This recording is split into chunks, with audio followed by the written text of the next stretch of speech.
3:13 বাজে। সামনে জঙ্গলে ঘেরা ফাঁকা রাস্তা। বাংলার ছেলে বিশ্বজিৎ, স্বপ্ন পূরণের সাথে আমার সাইকেল, আমার বন্ধু, আর রয়েছে আমার গুরুদেব হনুমানজি, আর তোমাদের আশীর্বাদ, মাতা পিতার আশীর্বাদ নিয়ে এখন চলেছি কেদারনাথ জ্যোতির্লিঙ্গ বাবাকে দর্শন করতে। এখন আমি বসে রয়েছি একটা বাবলা গাছের ছায়ার নিচে, আর এপাশে রয়েছে দেখো ফাঁকা মাঠ। তা বন্ধুরা, এতদিন তোমাদের 7টা জ্যোতির্লিঙ্গ, 2টো ধাম দর্শন করিয়েছি। আজ 368তম দিন। এখন আমরা যাচ্ছি দিল্লি হয়ে কেদারনাথ জ্যোতির্লিঙ্গ। খুবই তাড়াতাড়ি সেখানে পৌঁছাবো।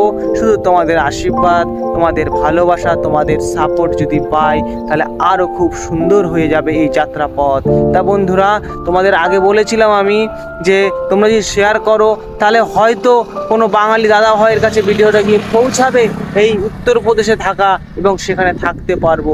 সেটা আমি অনেকদিন বন্ধ করে দিয়েছি বলা, তার জন্য তোমরাও শেয়ার করছো না, আর সেভাবেই ব্যবস্থা হচ্ছে না। তো বন্ধুরা, এই ভিডিওটা একটু শেয়ার করে দিও বন্ধুরা, আর প্রেম থেকে লিখে যেও জয় জয় শ্রীরাম।